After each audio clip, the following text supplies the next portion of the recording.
Welcome to AutoPod, the series where I show you the best setups for each element in Power of Destruction. In each episode, I'll go over the Song Jinwoo setup, the teams to play with that setup, and finally, the gameplay part so you can learn the rotation. In today's episode, we'll dive into the easiest pod element to master, water. But as always, before we get into this vid, make sure you subscribe to the channel and turn on the notification bell to not miss any more uploads. And of course, if you enjoyed this video, make sure you drop a like and comment. All the supports really helps growing the channel, so a huge thanks to you guys really. And let's get into the vid. So first, the Song Jinwoo setup. For the weapons, you want to go with Moonshadow and the Book. For the skills, Magnifying Slashes and Vacuum Wave. For the blessing, Bloodlust, Reawakening, Warrior 1 and Sharp Perception. For the stats distribution, you want to go with 260 intelligence if you have Mythic Reawakening, or 500 if you have it legendary. The rest of your points go into strength. Lastly, for the artifacts and what your stats should look like, so you want to run Curse and Expert obviously, and make sure you have a Dark Bracelet on. For the stats, you want to aim for 5 to 6k crit rate, 30 to 35% damage increase, 200% plus crit damage, and the attack as high as possible. Now for the team to run with it, so Seorin with AP's Desire, Ana with AP's Greed, and Cha with AP's Infamy. For the shadows, Bestie, Beru, and Serbi. For Cha's stats, you want to be around 30% damage increase, 200+% crit damage, and the death as high as possible. For Cha's core, you want to have the purple on the top and the bottom. For Seorin, it's basically going to be the same thing, 30% damage increase, 200% plus crit damage,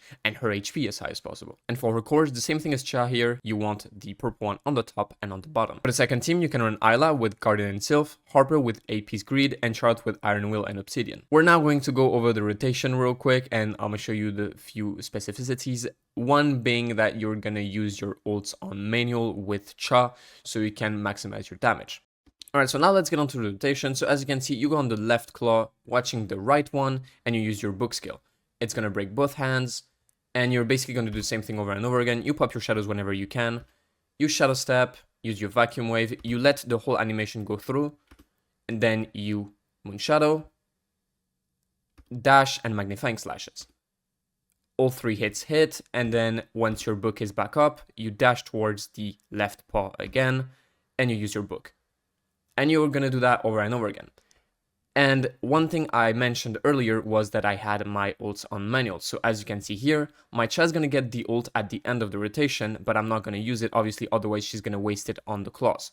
So as you can see, same rotation, Magnifying Slashes. She gets her ult right here. I'm not going to use it, obviously, I hold it.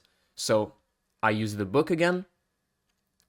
And once I break, I'm going to Shadow Step again.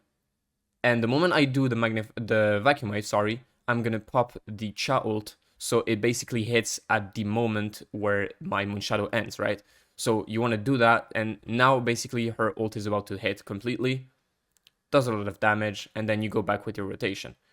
When you have your ult, you use it at the end of the Magnifying Slash rotation, right? So Vacuum Wave, Moonshadow, and then Magnifying Slashes, and then your ult. For Seorin's ult, it's basically the same thing as Cha. You want to use it when you're about to do your Moonshadow. So a bit later than the Cha ult, obviously. Here I almost fucked up, by the way. My placement was bad, but basically I still kind of pulled it off. And for Ana's ult, you basically want to use it all the time. You could go half manual, half like auto ults, but I don't really recommend it. I would just go full manual and just deal with it. It's not that bad, honestly. And basically one thing you want to do is make sure you time your Cha ults correctly. So if you see that you're going to be a bit short on the timing and the Cha ult might hit the hands, then just save it for the next rotation.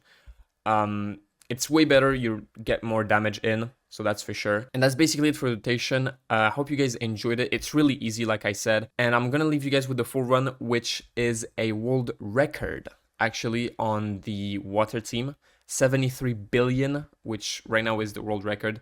So kind of proud of myself for once. And I'll see you guys in my next one. Make sure you subscribe, like, comment. See ya.